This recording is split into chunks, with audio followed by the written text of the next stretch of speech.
Je suis Patricia Donatien, je suis professeure des universités à l'Université des Antilles, spécialiste de littérature et d'art caribéen. J'ai présenté aujourd'hui à ce congrès de l'Institut des Amériques une conférence intitulée « Le génie populaire dans la littérature caribéenne ». Il était important d'abord pour moi de situer ce concept de génie caribéen, génie populaire. Et je l'ai fait comme je l'ai introduit dans mon ouvrage, L'art caribéen, le penser pour le dire, c'est-à-dire comme résultante d'une réflexion qui a été menée sur le terrain pendant longtemps, pendant près d'une dizaine d'années, où j'ai tenté, en répertoriant de nombreux objets d'art, donc aussi bien en termes de peinture, de chorégraphie, de sculpture, de danse, de musique, mais aussi bien entendu surtout de littérature, d'inventorier un certain nombre de points communs qui donneraient du sens au fait que l'on puisse parler d'une esthétique caribéenne. J'ai dit ce génie populaire se situait comme quatrième notion pilier. Ma réflexion sur le terrain m'a permis de définir 4 concepts qui viennent marquer l'esthétique caribéenne, et ces 4 concepts sont la spiritualité, la résistance, la mémoire et le génie populaire. Et donc ces 4 concepts sont les 4 notions piliers qui viennent en quelque sorte édifier l'esthétique caribéenne. Le deuxième point pour moi était de définir ce qu'était ce génie populaire au travers d'exemples divers et variés, c'est-à-dire aussi bien pris dans la littérature que dans la musique, la danse, et aussi spatialement. C'est pour ça que j'ai parlé un petit peu de certains quartiers dans la Caraïbe, et notamment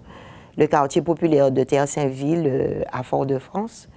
qui situe une espèce de magma où les artistes se sont émergés, ont capté la créativité, l'énergie du peuple et ont pu beaucoup s'en inspirer. Mais donc j'ai expliqué qu'il existait d'autres lieux de ce type dans la Caraïbe, comme par exemple la Ventil à Port au Spain, Trinidad, et aussi Trenchtown à Kingston, dont Bob Marley parle dans sa musique. Ce génie populaire, c'est le troisième point, un peu c'est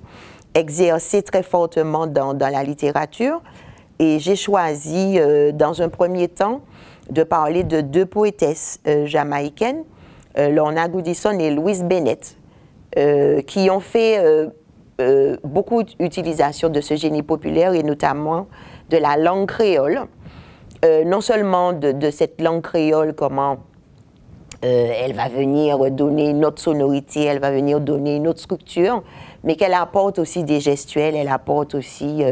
une dimension, une autre structure et une autre dynamique à la poésie. Alors, c'est vrai que les gens ont beaucoup réagi à la question du Milan, comment les femmes notamment échangeaient des informations et prenaient des inflexions de la voix, des postures du corps, pour raconter des histoires sur quelqu'un d'autre ou sur soi-même. Et donc, Louise Bennett a utilisé à la fois cette gestuelle et cette dynamique de la parole, des manipulatrices de la parole, comme elle dit, pour nourrir sa poésie. Donc, dans le roman de Patrick Chamoiseau, on retrouve ça aussi beaucoup. J'ai pris comme exemple Texaco, son fameux roman Texaco, et comment il récupère à la fois des personnages, mais aussi des manières de dire, des chants populaires, des récits populaires, pour nourrir sa narration, pour nourrir aussi la structuration même de la langue qu'il utilise, puisque le français va être beaucoup chahuté, on va dire, par la langue créole dans Texaco. Le dernier point, c'est que je me suis aussi beaucoup appuyée sur le conte comme émanation populaire, et puis aussi sur la musique, le dancehall, le reggae, le nyabinghi. Et donc ce conte et puis cette musique populaire vont de la même manière venir là aussi nourrir, par exemple, la poésie de Césaire, parce que l'art de la séduction, la verve particulière, la dynamique dont font preuve les conteurs, vont être récupérés dans la poésie de Césaire, que l'on a qualifiée d'hermétique, mais elle est nourrie de cette véritable performance de la parole qui est présente chez les conteurs, mais aussi dans sa poésie. Et puis d'impressionner l'autre. Il faut impressionner l'autre par la